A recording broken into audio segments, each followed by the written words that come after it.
ny tompo marina kay vitaka ho foana ho izy namorana misarotra nefa nizy kay sy navita ny aritra kobaka mbavabo ro voady fahiny fa izy navita nandao ankehitriny tsy ampy iny telo akory ireo olana fa iny izy ny alamoramora tsy nataony ary na ny veloma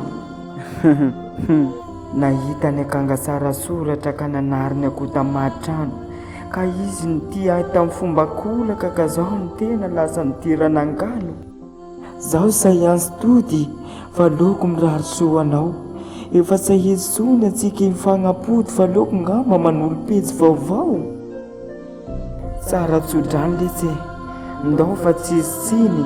na tsy fidiny ho anara dia fafako androandro voady ny fanaovantsika roa fahiny JPRJ